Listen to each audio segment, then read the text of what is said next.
Welcome to కీటాక్స్. నకల్ కర్నే కే లియే అకల్ చాహియే అని ఒక మాట ఉంటుంది. అంటే ఏదైనా ఫేక్ చేయాలనుకున్నప్పుడు ఆర్టిస్టిక్ గా చేయాలి, అథెంటిక్ గా కనబడేలాగా చేయాలి అనేది ఆ సామెత ఉద్దేశం. 2-3 రోజులుగా ఏపీలో సర్క్యులేట్ అవుతున్న ఒక పొలిటికల్ సర్వేని చూస్తే నాకు ఈ సామెత గుర్తొచ్చింది. ఇది ఏ పార్టీకి అనుకూలమో ఏ పార్టీకి వ్యతిరేకమో కానే కాదు. అసలు ఇలాంటి సర్వేలు ఎందుకు పుడతాయో, వీటి వల్ల అసలు ఎవరికి ప్రయోజనమో చెప్పడం మాత్రమే ఇక్కడ ఉద్దేశం. అంతకంటే ముందు డోంట్ ఫర్గెట్ టు సబ్స్క్రైబ్ కీటాక్స్.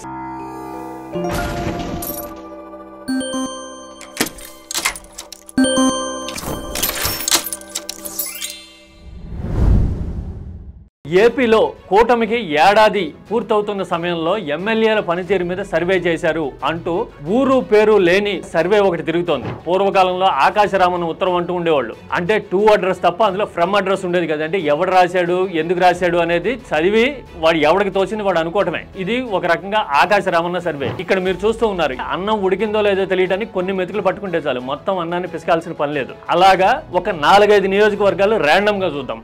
ఇప్పుడు సపోజ్ అనకాపల్లి, విజయవాడ వెస్ట్, కైకలూరు, అలాగే అనంతపురం జిల్లా పెనుగొండ, ఇలాంటి నియోజకవర్గాలు చూసినప్పుడు నేను అక్కడి నుంచి ఫీడ్బ్యాక్ తీసుకోవడము, తర్వాత అక్కడ రిప్రజెంటేటివ్స్ గా ఉన్న నేతల పనితీరు మీద ఉన్న అవగాహనతోనూ ఐడియాతోనూ ఇది చెప్తూ ఉన్నా. మొదటగా అనకాపల్లి విషయం చూద్దాం. కొణతాల రామకృష్ణ వైఎస్ఆర్ హయాంలో వాణిజ్య పన్నుల శాఖ మంత్రిగా ఉన్నప్పటి నుంచి నాకు ఐడియా ఉంది.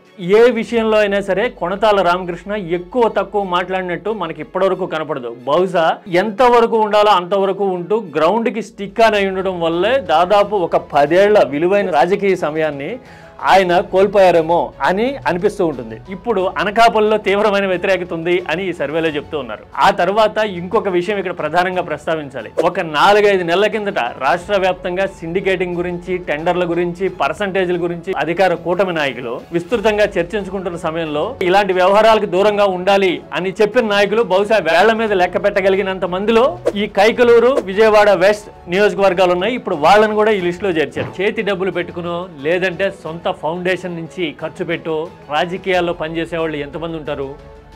ఇలాంటి వర్క్ విజయవాడ వెస్ట్ లాంటి చోట్ల జరుగుతోంది అని అక్కడున్న వాళ్ళకి తెలుసు, మిగతా ప్రాంతాలు కూడా మాట్లాడుకోవటం రాజకీయాల్లో కనిపిస్తుంది. ఇక పెనుగొండ లాంటి చోట్ల రాక అవకాశం వచ్చింది, ఆ అవకాశాన్ని నిలబెట్టుకోవాలి అనే తాపత్రయం అక్కడున్న లీడర్లో కనపడతా ఉంది అని జనం మాట్లాడుతున్న పరిస్థితుల్లో ఇలాంటి సర్వే రావడం అనేది నిజంగా ఆశ్చర్యం అనిపించింది. మొత్తం రిజర్వ్డ్ నియోజకవర్గాలు 36 ఉంటే క్యాలిక్యులేటెడ్ గా అందులో సగం తీసుకున్నారు. తర్వాత సగానికి పైగా బీజేపీ ప్రాతినిధ్యం వహిస్తున్న నియోజకవర్గాలు ఉన్నాయి. ఆ తర్వాత మెజారిటీ ఆఫ్ ద జనసేన నియోజకవర్గాలు ఉన్నాయి. అంటే కూటమిలో ధామాషా ఎట్లయితే రిప్రజెంటేషన్ ఉందో అలాంటి లెక్కలన్నీ తీసుకుని ఇది సమగ్రమైన సర్వే అని లుక్ ఇవ్వడానికి, ఫీల్ ఇవ్వడానికి శాయశక్తిలా ప్రయత్నం చేశారనిపిస్తుంది. మరి ఎందుకు ఇలాంటి ఫేక్ సర్వేలు క్రియేట్ చేయడము? దీనివల్ల ఎవరికి ప్రయోజనం ఉంటుంది?